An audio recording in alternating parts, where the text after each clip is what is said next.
Welcome to our channel. Today we how to scale your debt payoff with Discover, complete guide step by step clearly. Begin by assessing your current debt situation. List all of your debts, including balances and interest rates. Calculate your monthly income and expenses to determine your budget. Identify areas where you can cut back on spending. Create a dedicated savings account for your debt payoff savings. Explore Discover's tools, such as the debt calculator, to set your payoff goals. Consider consolidating your debts with a Discover personal loan if it makes sense for your situation. Establish a priority payment plan, focusing on high-interest debts first. Set up automatic payments to ensure you never miss a due date. Utilize Discover's cashback rewards to apply towards. Track your progress regularly to stay motivated.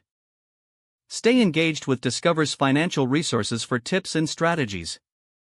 Reassess your budget periodically and adjust as necessary. Celebrate each debt you pay off to maintain your momentum.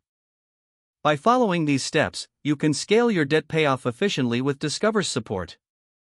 If the page does not load, refresh the browser or try again in a private or incognito window. Make sure you are using the correct email address, then retype it carefully to avoid small typos.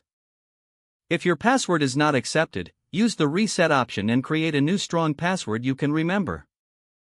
Check your spam folder for verification or security emails, then complete any requested confirmation steps.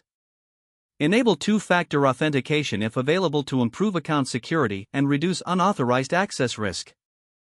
After signing in, review your profile details so your contact information and settings are accurate and current. If you see an error message, note it down and try again after restarting your device and internet connection. Log out when you finish, especially on shared devices, to keep your account and payment information secure. If the page does not load, refresh the browser or try again in a private or incognito window. Make sure you are using the correct email address, then retype it carefully to avoid small typos. If your password is not accepted, use the reset option and create a new strong password you can remember. Check your spam folder for verification or security emails, then complete any requested confirmation steps. Enable two-factor authentication if available to improve account security and reduce unauthorized access risk. Don't forget to like this video and subscribe to our channel for more step-by-step tech guides.